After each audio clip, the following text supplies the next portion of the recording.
आप लोगों को हम यहाँ ये बताने के लिए हमें खुशी हो रही है कि आज हमारे बीच मौजूद है डॉक्टर अखलाक अहमद साहब और एडवोकेट हिदायतुल्लाह साहब। हम इनसे जानने की कोशिश करेंगे कि शहर के क्या हालात हैं और इलेक्शनी लाइव रिजल्ट के ऊपर हम चर्चा करेंगे। पहले मैं डॉक्टर अखलाक अहमद साहब का इस्तकबाल करता हूं मानव समाचार में। डॉक्टर साहब, आपका स्वागत है, वेलकम कहते हैं मानव समाचार की टीम आपको।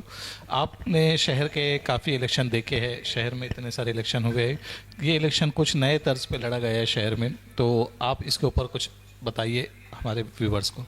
बिस्मिल्लाहिर्रहमानिर्रहीम। शुरू करता हूँ अल्लाह के नाम से जो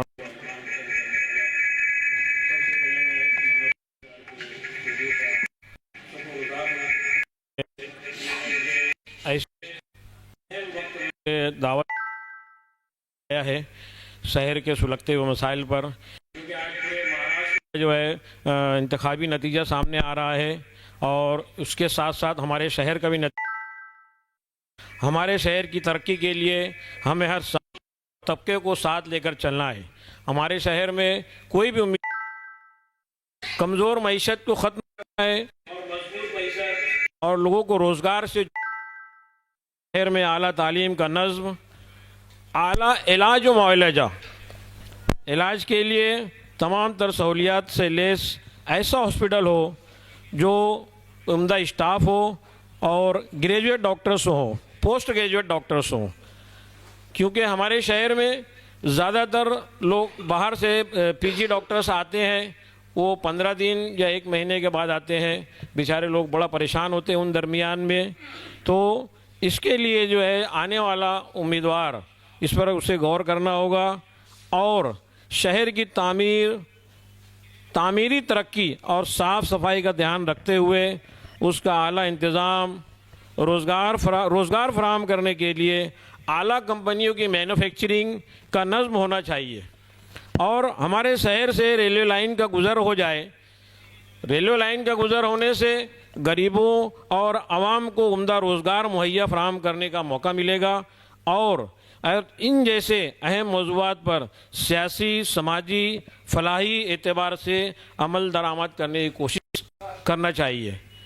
जो भी उम्मीदवार हमारे शहर में चुनकर आए, हम उनसे यही गुजारिश करेंगे कि हमारे शहर का रोज़गार बढ़ना चाहिए और तालीमी निज़ाम पे खुसूसी तवज्जो देना चाहिए।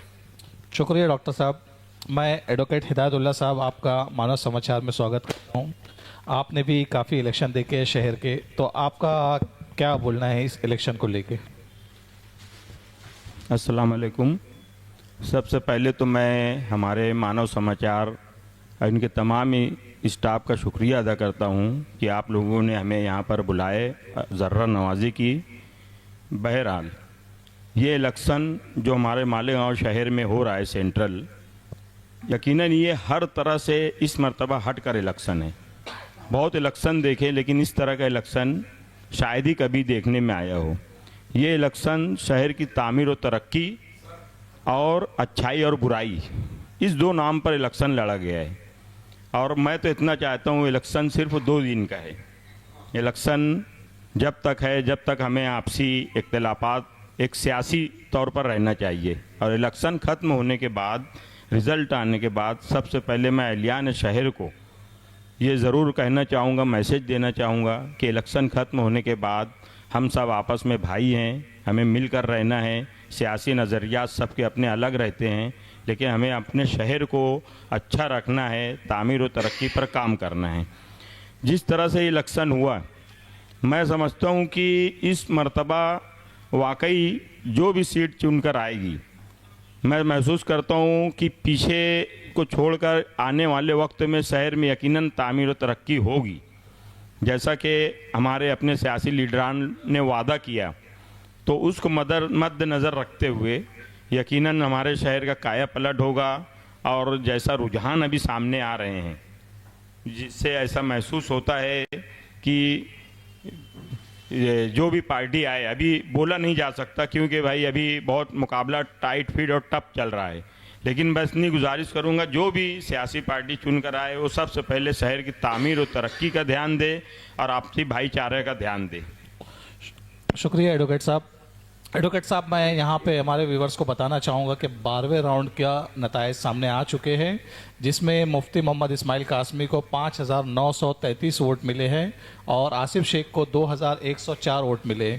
आसिफ शेख की टोटल वोट हुई है फिलहाल 55,161, 3,864 के लिए से आसिफ शेख आगे चल रहे हैं और मुफ्ती मोहम्मद इस्माइल 51,297 वोट से अपनी जीत को आगे बढ़ाते हुए नजर आ रहे हैं। डॉक्टर साहब, मैं आपको यहाँ पे बताना चाहूँगा और एडवोकेट साहब आपको भी कि 7वें राउंड तक हमने देखा कि शेख आसिफ लगभग 16,000 की लीड से आगे चल रहे थे। अभी उनकी लीड कम होकर 3,000 पे आई है। तो ये क्या वजह बनी है कि आप कुछ इसके ऊपर रोशनी डालेंगे कि पहले 7 राउंड में आसिफ शेख काफ़ी 16,000 की लीड से आगे थे और अभी सिर्फ 3,000 की लीड पे बचे हो? देखिए, मेरा मानना तो ऐसा है कि पिछला इलेक्शन का रिजल्ट देखेंगे तो पीछे जब इलेक्शन के रिजल्ट की जब शुरुआत हुई थी तो उसी वक्त हमारे शहर के एमएलए मुफ्ती मोहम्मद इस्माइल कासमी साहब शुरू से लीड लेते हुए चल रहे थे और जब सेंट्रल एरिया में आए तो उनकी लीड काफ़ी बढ़ चुकी थी और आखिरी में जब फिर किनारे के एरिया पे आए वार्ड नंबर 20, जिसमें हम बोलेंगे रौनकाबाद, अब्बास नगर, आज़ाद नगर, गुलशेर नगर, दातार नगर, नजमाबाद, पवारवाड़ी, ये सब है, तो यहाँ पर भी मुफ्ती साहब को उस वक्त तो काफ़ी वोट मिली थी और वो लीड आसिफ शेख साहब नहीं तोड़ सके थे। लेकिन इस मर्तबा जो पीछे के मुकाबले में शेख आसिफ साहब ने किनारे जो आयशा नगर एरिया से हजार खोलिए का एरिया आता है, इस एरिया में इन्होंने 19,000 तक की लीड लेकर आए। लेकिन क्योंकि सेंट्रल एरिया जो है तो मुफ्ती साहब का गढ़ माना जाता है, तो उनके गढ़ माने जाने की वजह से उनके मानने वाले वहाँ तादाद ज़्यादा है, इसलिए वहाँ पर ये लीड खत्म हुई। लेकिन ये मैं समझता हूँ कि अब ये लीड यहीं पर ख़त्म होने के बाद अभी 1-2 राउंड में मुमकिन है कि मुफ्ती इस्माइल साहब उनकी वोट कुछ 2-4-5 हज़ार प्लस पे भी जा सकती है। लेकिन जैसे ये लीड वापस आएगी रौनकाबाद इस एरिया में, आउट एरिया में आज़ाद नगर, गुलशेर नगर, रौनकाबाद, अब्बास नगर, महवी नगर और जो इसको आउट का एरिया वार्ड नंबर 20-19 में आएंगे तो वो लीड खत्म होकर मेरा ऐसा अंदाजा है जी कम से कम 20,000 वोट इंशाअल्लाह प्लस हो जाएगा। डॉक्टर साहब, उम्मीद है। अभी हमने देखा कि 7 राउंड की जो काउंटिंग चल रही थी, 7 राउंड में आसिफ शेख आगे चल रहे थे, तो ऐसी क्या वजह बनी कि अचानक पक्के इलाके में शेख आसिफ को कबूल नहीं किया गया इस मरतबा भी? अभी वोट पेटी किस तरफ से खुल रही है वो तो मुझे इल्म नहीं है। बहरहाल मुझे ऐसा लगता है कि इन्हें हार और जीत जो है बहुत कम तनासुब पे होगी। डॉक्टर साहब, मालेगांव शहर में जो धार्मिक सिक्का खेला गया है पॉलिटिक्स को लेके, क्योंकि आसिफ शेख को भी हमने देखा है कि उन्होंने अपनी पार्टी का नाम और झंडा भी हरे रंग का कर लिया था, तो कहीं ये इंटरनेशनल सियासत, मतलब बोलना चाहिए कि हमारी जो नेशनल लेवल पे जो सियासत हो रही है धर्म का रंग हमारे लिए कोई नुकसानदेह साबित हो? मेरी समझ जो एक तो पहले से एमआईएम पार्टी का झंडा हरा और हमारे आसिफ साहब ने भी जो पार्टी बनाई है उसका भी उन्होंने कलर हरा ही रखा है और उसी दिन से मेरी सोच ये बनी हुई थी कि मालेगांव की छवि जो है तो ये ख़राब हो सकती है। ऐसा भी हो सकता है कि आसिफ साहब जो हरा झंडा लिए है मुफ्ती साहब के मुकाबले में वोट बढ़ाने के लिए उन्होंने मज़हब का आड़ लिया है। एडवोकेट साहब, जैसे कि हमें डॉक्टर साहब ने भी बताया और हमने भी देखा है, आप भी आसिफ शेख के साथ में पीछे कॉर्पोरेट चुके अवार्ड में, तो आपको बहुत बड़ी गलती रही है कि अपने आप को मतलब आज़ाद इलेक्शन लड़के अपनी खुद की पार्टी तैयार करके इलेक्शन लड़े, कांग्रेस छोड़ना उनके लिए कहीं ना कहीं नुकसान भी साबित। समझता हूँ कि आसिफ शेख हमारे जितने भी जिम्मेदारान हैं ये बहुत सोच समझ कर ये कदम उठाया गया है। इसके अंदर जो है तो कोई पार्टी में मतलब मैं समझता हूँ कि किसी तरह नुकसान की कोई बात नहीं है। ये पार्टी जो नई की गई है और आसिफ शेख साहब ने क्योंकि राष्ट्रवादी कांग्रेस से भी पार्टी से भी अलहदा हो चुके थे और वो चाहते थे कि मैं अपने तौर पर अपने यहाँ पर सीट आए और सीट आने के बाद जो हमारे शहर के लिए जो भी पार्टी काम करेगी हम उनका साथ दें। किसी एक पार्टी पे रहने से एक बंदिश आ जाती है, तो वो चाहते थे मैं बंदिश में न रहकर मैं शहर के लिए, विकास के लिए, तामीर तरक्की के लिए क्या काम कर सकूं, उसके लिए ये नई पार्टी का ऐलान करना, नई पार्टी लाना, ये एक ज़रूरी हमने महसूस किया, इसलिए पार्टी लाई गई। और दूसरा, इसका कोई और मकसद नहीं है। जैसे कि हमने एक चीज़ ये भी देखी है कि पूरे महाराष्ट्र में आज बीजेपी और फडणवीस शिंदे का जो गढ़ है, मतलब उसमें काफ़ी तादाद बढ़ती जा रही है और उनके जो समर्थन और बढ़ते जा रहे हैं। तो आपको क्या लग रहा है कि महाराष्ट्र का जो विधानसभा रहेगा, क्या बीजेपी के पक्ष में जाएगा? जी, जिस तरह से मैंने भी न्यूज़ देखा हूँ, वाकई काफ़ी ज़्यादा फर्क हो चुका है महायुति और महाविकास आघाड़ी में। महायुति काफ़ी आगे चल रही है, इसलिए ऐसा महसूस हो रहा है कि हर हाल में हुकूमत तो उनकी बनती नज़र आ रही है। डॉक्टर साहब, जैसे कि हमने देखा कि महायुति और महाविकास आघाड़ी को, तो कहीं ना कहीं महायुति को जो लाडली बहन का बताया जा रहा है और जो वोट जिहाद का जो मुद्दा फडणवीस की जानिब से उठाया गया था, ये सब उसी चीज़ का उनको फ़ायदा तो नहीं मिल रहा है? आपने जो कहा है सही कहा है कि उन्होंने कुछ महीना पहले जो लाडली बहना के नाम से हमारे यहाँ पे हर महीना जो है जो रकम बांटी है, उसका भी असर है। और एक इजलास में मैंने देखा कि फडणवीस जी जो है खुद नारा लगा रहे थे कि जागो जागो हिंदू, जागो जागो हिंदू, तो इसका भी असर हो सकता है। एक चीज़ हम ये भी देख रहे हैं कि धुलिया शहर से फारूक शाह हारते हुए नज़र आ रहे हैं, वहाँ बीजेपी की सीट सामने आई है और धुलिया आउटर से भी बीजेपी के कैंडिडेट को ज़्यादा वोट 6000 की लीड से आगे चल रहे थे। और कुणाल रोहिदास पाटिल जो धुलिया ग्रामीण के काफ़ी बड़े चेहरे माने जाते हैं, कांग्रेस पार्टी का काफ़ी बड़ा चेहरा है, आज वो भी कहीं ना कहीं पीछे नज़र आ रहा है। तो इसमें क्या वोट सिक्का चला है? उसमें भी सिक्का यही चला हुआ है, लाडली बहना और जो इन्होंने हिंदुत्व का जो नारा लगाया है, फडणवीस जी खुद ने ये नारा लगाया है, जबकि कुणाल जी जो है तो सिटिंग एमएलए रहे हुए हमेशा से। एडवोकेट साहब, अभी शोभाताई बच्चाओं को जिताने में कुणाल पाटिल का भी बहुत बड़ा रोल रहा है। कुणाल पाटिल ने भी अपने वोटर से अपील करके बड़ी लीड से जिताई है शोभाताई बच्चाओं को, और आज कुणाल पाटिल को ही वहाँ पे अपने लिए जीत दर्ज करवाना मुश्किल नज़र आ रहा है। और आउटर मालेगांव आउटर से अगर आप देखेंगे तो दादा भूसे को काफ़ी ज़्यादा तादाद में वोट मिलती हुई नज़र आ रही है, लगभग 30,000-35,000 वोट के लीड से आगे चल रहे हैं। तो आप इस पर थोड़ा रोशनी डालना चाहेंगे कि मालेगांव आउटर में ऐसा क्या हुआ है कि दादा भूसे को लोगों ने पसंद किया है? देखिए, मैं तो समझता हूँ कि आउटर में दादा भूसे साहब वो आउटर में काम भी काफ़ी किए हैं, और उनको हमारे मालेगांव शहर के जो दयाना और मालदा, दरेगांव, ये एरिए के जो भी हमारे मुस्लिम लोग हैं, ये भी इनके भी काफ़ी काम किए हैं। और मैं जिस तरह से रैली में देखा कि दादा भूसे साहब के साथ मुस्लिम वोट भी काफ़ी है और उनका भी इनको बहुत सपोर्ट मिला है। और रही बात एक मजबूत आदमी जो मिनिस्टर लेवल का आदमी है, उसके मुकाबले में दो और मजबूत लोग अगर खड़े हो जाते हैं तो यकीनन ये वोट का डिवाइडेशन होता है। और इस डिवाइडेशन का भी दादा भूसे साहब को बहुत बड़ा फ़ायदा मिल रहा है, और उनको जो है तो हमारे आप जो मुस्लिम एरिया में है उनको उससे भी काफ़ी जो है तो उनको वोट मिल रही है। इस बात को महसूस किया मतलब जा रहा है। दादा भूसे को काम की बुनियाद पर वोट दिया गया है आउटर में, आप ये चीज़ को मानते हो? जी, मैं तो और बिल्कुल। अभी हमने यह देखा है कि अपने बंडू काका बच्चा और अदवे हीरे साहब दोनों की भी अगर वोट मिलाते हैं तो वो दादा भूसे को कंपेयर नहीं कर पा रहे, तो कहीं ना कहीं दादा ने वन साइड अपने आप को मतलब जीत दर्ज करवाते हुए नजर आ रही है। जी देखिए, मैं खुद भी दादा भूसे साहब का काम देखा हूँ। अभी जो पीछे उन्होंने जो कॉलेज का, जो कृषि कॉलेज का एक इफ्तिताह किए, वहाँ जाने के बाद ऐसा महसूस होता है कि वाकई उन्होंने आउटर के लिए बहुत काम किया, बहुत ज़्यादा काम किए हैं, और उसी का नतीजा है कि लोग उनके सपोर्ट में हैं। उसी टर्म में हमारे मुफ्ती मोहम्मद इस्माइल साहब भी एमएलए रहे, और मुफ्ती मोहम्मद इस्माइल साहब के कोई काम नज़र नहीं आए। इस इलेक्शन में बार बार यही चीज़ बोली गई कि मुफ्ती मोहम्मद इस्माइल के कोई काम नज़र नहीं आए, तो कहीं यही वजह से उनकी हार ना हो जाए मुफ्ती मोहम्मद इस्माइल साहब? नहीं, मैं समझता हूँ इसमें दो वजह मैं बड़ी समझता हूँ।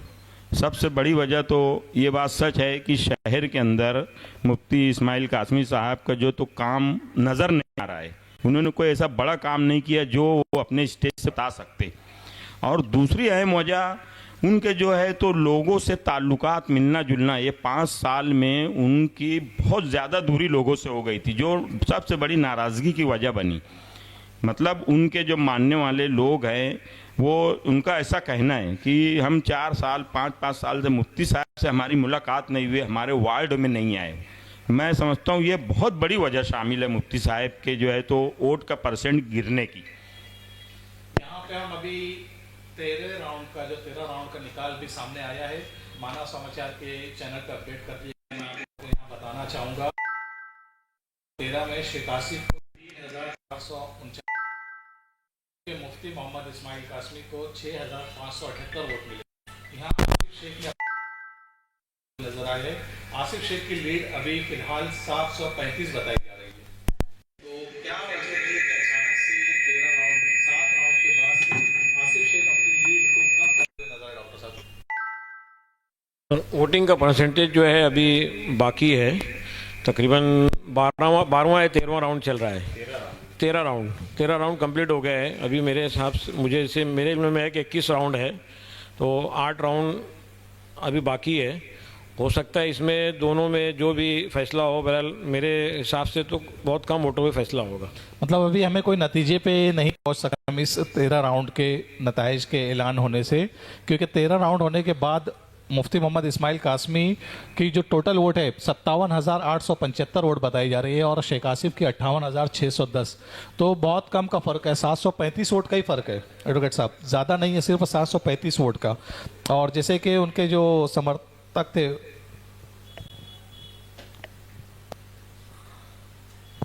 13 राउंड की वोट में मुफ्ती मोहम्मद इस्माइल की 57,875 और आसिफ शेख की 58,610 वोट है। दरअसल मैं शुरू में ही बताया कि जिस तरह वोट की गिनती की शुरुआत हुई आयशा नगर एरिया से, जो कच्चे एरिया कहा जाता है, वहाँ पर आसिफ शेख साहब की वोट काफ़ी ज़्यादा है। और जब पक्के एरिया में जो हम आए तो वहाँ पर जो है तो उनकी वोट की तादाद कम हुई है, क्योंकि पक्के एरिया में मुफ्ती इस्माइल साहब को मानने वाले लोग ज़्यादा हैं। अब ये आगे बढ़ते हुए अभी 11 राउंड और बाकी है, क्योंकि टोटल 24 राउंड होना है। अब 11 राउंड में जो है तो ये वापस कच्चे इलाके की तरफ जो है तो फिर से वोटों की गिनती बढ़ रही है, और ये तो अभी लेवल पे आए। अब इसके बाद 2-3 राउंड मैं समझता हूँ उसके बाद आसिफ शेख साहब के जो कच्चे एरिया की वोटिंग की गिनती शुरू होगी, उसमें काफ़ी प्लस होकर लीड बढ़ने की जो है तो संभावना है, ऐसा मैं देख रहा हूँ। लगभग 13 राउंड मुकम्मल हो चुके हैं और आप लोग देख सकते हैं स्क्रीन पे 13 राउंड का रिजल्ट भी आप लोगों के सामने बता दिए गए हैं। हमारे बीच मौजूद है डॉक्टर अखलाक अहमद साहब और एडवोकेट हिदायतुल्लाह साहब, जो अपने अपने तबसरे पेश कर रहे हैं अपने रिज़ल्ट के ऊपर। मैं यहाँ पे डॉक्टर साहब आपसे एक सवाल लेना चाहूँगा। आप भी जमीयतुल उलमा से जुड़े हुए हैं, तो आपको नहीं लगता कि शहर में जिस तरीके की सियासत अभी लड़ी गई है, इस तरीके की सियासत होना शहर के लिए मुनासिब था? क्योंकि कहीं ना कहीं शहर को एक बदनामी का नाम दिया गया कि शहर में नशा बहुत ज़्यादा होता है मालेगांव शहर में, और गुंडागर्दी बहुत ज़्यादा है। इसके लिए हमारे शहर की कहीं ना कहीं बदनामी नज़र नहीं आई है क्या आपको? जी, मैं तो अव्वल दिन से बोलता हूँ कि हमारे शहर की बदनामी नज़र आ रही है।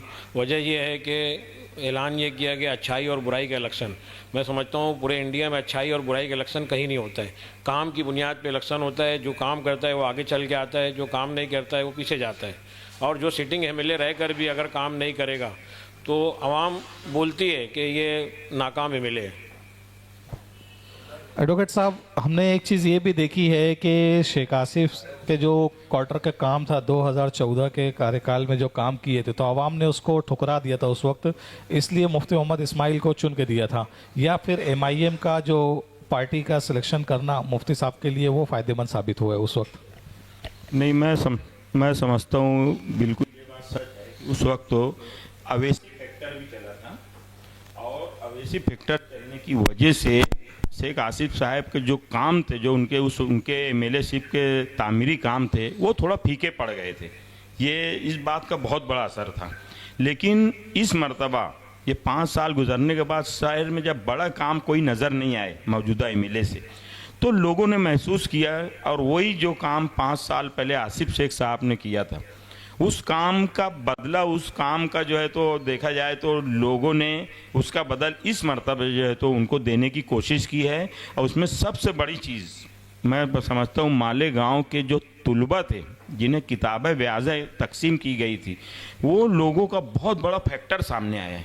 वो जो उस वक्त जो 10 साल से 12 साल 14 साल की उम्र के बच्चे थे, वो आज वोटर हो चुके हैं। और वो लोगों ने बाकायदा अपने घरों में अपने पेरेंट्स को ये बात समझाया कि जो हमको 10 साल पहले किताबें व्याजा दी, जिनकी वजह से आज हम पढ़कर ये बने, यहाँ तक पहुँचे, जो गरीब तुलबा, अमीर तुलबा या जो तुलबा को जो है तो सियासत से ताल्लुक़ नहीं, लेकिन वो इस चीज़ को दिल में रखे कि यार जो शख्स जो एमएलए हमारे लिए तालीम का इतना काम किया, तो उसको हमें जो है तो वापस चुन कर लाना चाहिए। ये बहुत बड़ा फैक्टर इस मर्तबा काम कर रहा है। डॉक्टर साहब, जबकि आसिफ शेख के जो काम थे 2014 के टाइम के, जैसे वो बताते हैं कि हमने मीडिया सेंटर दिया आवाम को और स्टडी सेंटर दिया है, उर्दू घर दिया है, हिल स्टेशन है, या फिर कल्लू स्टेडियम के जो काम वगैरह दिए, सभी काम हमें कहीं, और ब्रिज का काम, तो सभी काम हमें कहीं ना कहीं अधूरे नज़र आए। तो इस इलेक्शन में उसका भी उनको नुकसान हो सकता है? नहीं, देखिए आवाम काफ़ी समझदार हो चुकी है। मैं जिस वक्त तो आसिफ साहब एमएलए थे, उन्होंने काम की मंजूरी लाया, जहाँ तक हुआ उन्होंने अपने काम को पाए तकमील तक पहुँचाने की कोशिश की। लेकिन जब वो इलेक्शन हार गए तो वो चीज़ उनके हाथ से हट गई। फिर वहाँ से मैं समझता हूँ मौजूदा जो एमएलए थे, उनकी जिम्मेदारी बनती थी उस काम को पूरा करना चाहिए, और वो काम भी अभी तक पूरा नहीं हो सका। तो ये शहर की आवाम उसके ऊपर काफ़ी, ये मेरी कुछ लोगों से बात हुई कि ये काम जो है तो पूरा हो जाना चाहिए था, मौजूदा एमएलए साहब ने वो काम को पूरा करके उसका इफ्तिताह तक कर लेना चाहिए था, लेकिन वो ये काम भी नहीं कर सके। इसलिए जो है नहीं तो उन्हें रोका गया। अक्सर वो जलसे में और रैली में यही कहे हैं कि मेरे काम को रोका जाता है। तो ये चीज़ मुनासिब है कि आपको लगता है कि काम रोका जाता है, जो अपोजिशन में होने के बाद अगर काम को रोकने की सलाहियत है इतनी? जी नहीं, मैं तो नहीं समझता हूँ कोई किसी का काम रोक सके, क्योंकि ये पेपर वर्क रहता है, पेपर वर्क ओके है, सब कुछ है, तो काम रोकने का कहीं से सवाल नहीं होता है। और काम करने वाला आदमी अगर है तो अगर कुछ क्यूरी है तो उसे दूर करके भी वो काम किया जा सकता है। मैं समझता हूँ काम ऐसे रोका नहीं जा सकता किसी का। डॉक्टर साहब, 14 राउंड मुकम्मल हो चुका है, और एडवोकेट साहब हम आपको ये भी यहाँ अपडेट देना चाहें कि मानव समाचार के ज़रिए कि 14 राउंड की वोटिंग पूरी मुकम्मल हो चुकी है। इसमें आसिफ शेख 64,101 वोटों से आगे चल रहे हैं। इनकी लीड अभी निकल के आ रही है 2800 की। इसी के साथ मुफ्ती मोहम्मद इस्माइल कासमी 61,299 वोट से सेकंड पोजीशन पे चल रहे हैं। तो डॉक्टर साहब, हमने देखा कि यहाँ पे मालेगांव में 4 रुखी मुकाबला देखा जा रहा था, मगर जब नताइज सामने आए तो नताइज के आने के बाद लग रहा है कि सिर्फ 2 लोगों में मुकाबला है। तो बाकी की जो कैंडिडेट खड़े हुए थे वो कहीं ना कहीं वोट काटने में तो फायदेमंद साबित नहीं हुए अपोजिशन को। नहीं, चारों उम्मीदवार जो खड़े हुए थे वो चाहते थे कि हम भी जो है इस शहर हम जो है शहर के लिए काम करेंगे और हम भी जीत कर आएँ, ताकि जिस तरह से लोग यहाँ पे काम नहीं कर पाए, नाकाम एमएलए साबित हुए या पिछले एमएलए को भी दागदार किया गया, तो उसके लिए जो हर कोई उम्मीदवार चाहता है कि मैं जीत कर आऊँ। यहाँ पे हम आप लोगों को 14 नंबर राउंड की कुछ वोटें आप लोगों के सामने पेश कर देते हैं कि राउंड नंबर 14 में आसिफ शेख को 54,000 वोट मिली है। आसिफ शेख ने अपनी लीड को बढ़ाया है 14 नंबर के राउंड में। मुफ्ती मोहम्मद इस्माइल 34,000, लगभग 2,000 से आसिफ शेख ने अपनी लीड को बढ़ाया है यहाँ पे। तो डॉक्टर साहब, ये 14 नंबर का राउंड किस इलाके का हो सकता है? एडवोकेट साहब आप बता सकते हैं 14 नंबर का जो राउंड हो रहा है अभी फिलहाल कौन से इलाके का ये काउंटिंग शुरू हुई है? 14 नंबर का मैं समझता हूँ कि ये लगभग ये कुछ नया पूरा और अथराफ के एरिए जो आते हैं ना, नया पूरा, और इसका पूरा सर्कल आएगा, इसके अंदर कमालपुरा भी आएगा, नया पूरा कमालपुरा, और इधर आएंगे हम तो जो है तो ये हमारे निहाल अहमद साहब के जो है तो जामतुस सालिहात का कुछ एरिया, ये इसके अंदर ये सब आएगा।